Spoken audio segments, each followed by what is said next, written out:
Have you ever wondered what precipitated the fall of one of the world's superpowers, the Soviet Union? The answer lies in the unsustainability of its economy. Following World War II, the Soviet Union's economy was marked by inefficiencies in state planning and management. An overly centralized approach to economic decisions led to misallocation of resources and stifled innovation. Adding fuel to the fire, the Cold War era saw an escalating arms race with the United States. This meant that a significant chunk of the Soviet Union's budget was funneled into military expenditure, leaving little for other sectors.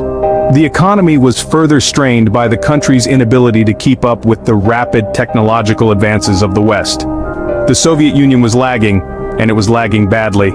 In an effort to catch up to the West, the Soviet Union poured resources into technology and industry, but the efforts were largely ineffective, further draining the already strained economy.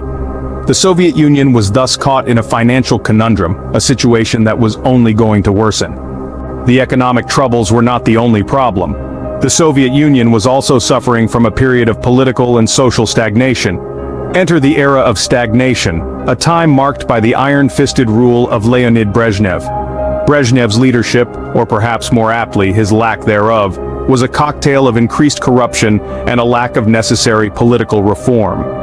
Under his watch, the Soviet Union became a playground for the corrupt, as graft and bribery ran rampant.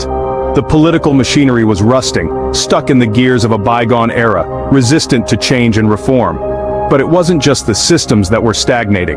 The Soviet people too were growing increasingly disillusioned. The promised utopia seemed far off, as they grappled with the realities of a failing economy and a stifling political climate. This era was like a long, drawn-out sigh, a period of stagnation that added to the growing list of issues the Soviet Union was grappling with. Enter Mikhail Gorbachev, the man who would inadvertently hasten the fall of the Soviet Union. Rising to power in 1985, Gorbachev introduced two groundbreaking policies: glasnost, or openness, and perestroika, or restructuring. Glasnost allowed for increased freedom of speech, giving the people a platform to express their long-suppressed grievances.